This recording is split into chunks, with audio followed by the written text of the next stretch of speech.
우락부락한 외모와는 다르게 보면 볼수록 자꾸만 정감이 가는 배우 마동석.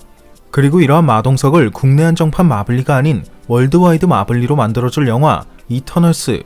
이터널스는 마블이 새롭게 제작하는 시리즈임에도 불구하고 현재 속편 혹은 프리퀄의 개념으로 제작이 확정된 다양한 페이지 4의 작품들 사이에서도 그 존재감이 절대로 밀리지 않고 있을 만큼 원작의 스토리나 배우의 캐스팅 면에서 아주 탄탄한 작품이라고 할 수 있는데요. 최근 이러한 이터널스의 전반적인 스토리를 포함한 게시글이 4채널 통해 유출되어 양덕들 사이에선 무척 큰 화제가 되고 있습니다. 참고로 4채는 특정 분야에 지대한 관심을 가지고 있는 덕후들이 활동하는 웹사이트로서 이곳을 통해 유출된 글이 종종 작품의 내용과 일치하는 경우가 있어 외화에 관심이 있는 사람이라면 한 번씩은 심심풀이로 방문해보는 곳이기도 하죠. 아무튼 이러한 논란의 글을 게시한 작성자가 설명한 이터널스의 전반적인 내용은 이렇습니다.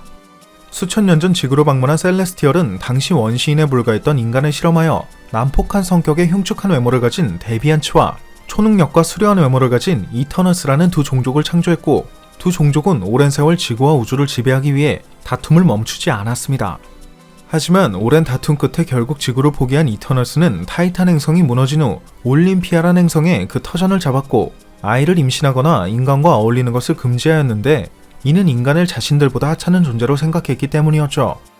이처럼 이터널스가 인간을 하찮게 여기는 사이 데비안츠에게 점령당한 지구는 에보니 블레이드의 힘을 물려받아 대대로 블랙나이트로 활동해오던 가문으로부터 보호를 받고 있었고, 현 세대의 블랙나이트가 바로 키트 해링턴이 그 역할을 맡게 된 데인 히트먼이라고 합니다. 그는 본래 인간을 하찮게 여기던 다른 이터널스와는 달리 인간과 어울리는 것을 무척 좋아하는 순진한 이터널스 세르시와 사랑에 빠지게 되지만, 다른 이터널스가 둘의 사이를 갈라놓으려 하자 세르시는 장꾀에 능한 이터널스 스프라이트에게 조언을 구해 이를 해결해보고자 했고, 이에 스프라이트는 신비한 힘을 가지고 있는 에보니 블레이드를 바치기만 한다면 아스가르드의 마법으로 그 어떠한 소원도 이루어준다는 신들의 무덤에 대해 알려주게 되죠. 이 같은 내용을 알게 된 세르시는 자신도 인간이 되어 데인 히트먼과 평범한 연인이 되고 싶다는 생각으로 그의 에보니 블레이드를 훔쳐 신들의 무덤 앞에서 자신도 인간이 되고 싶다는 소원을 빌었고, 스프라이트의 말처럼 세르시는 인간이 되었지만 무슨 일인지 세르시뿐만이 아닌 모든 이터널스가 인간이 되어버리고 맙니다.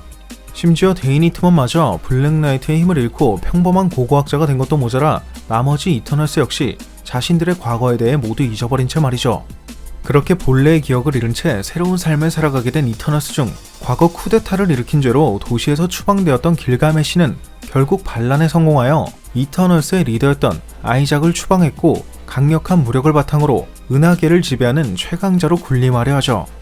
이러한 개판 5분 전인 상황에서 세르시는 유일하게 과거의 기억을 가지고 있는 이터널스였기 때문에 지구에 있는 데비안츠와 길가메시가 이끄는 이터널스의 전쟁으로 생길 대학살을 막고자 과거의 기억을 잃은 자신의 친구들을 찾아 나서게 되었고, 이 과정에서 언제까지고 어린아이 취급을 받으며 영원한 삶을 살아가는 것에 지쳐있던 스프라이트가 이미 신들의 무덤에 찾아가 자신을 포함한 모든 이터널스가 평범한 인간이 되기를 바란다는 소원을 빌었지만, 소원의 매개체인 에보니 블레이드를 구할 수 없었던 탓에 그 소원이 이루어지지 않고 있던 상황에서 자신이 훔쳐온 에보니 블레이드로 인해 그 소원이 뒤늦게 이루어지게 되었다는 것을 깨닫게 되는 것이 이터널스의 전반적인 내용이라고 하며, 이러한 이터널스에는 타노스와 오딘의 어린 시절도 등장할 예정이라고 하네요.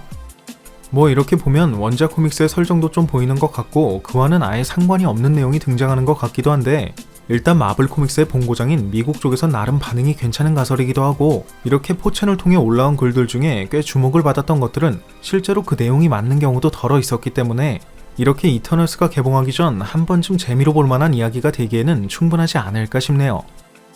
네, 오늘 준비한 영상은 여기까지였습니다. 오늘 준비한 영상도 재밌게 보셨다면 구독과 좋아요 그리고 알람 설정 한 번씩 눌러주시면 대단히 감사하겠습니다. 그럼 지금까지 올원이었습니다.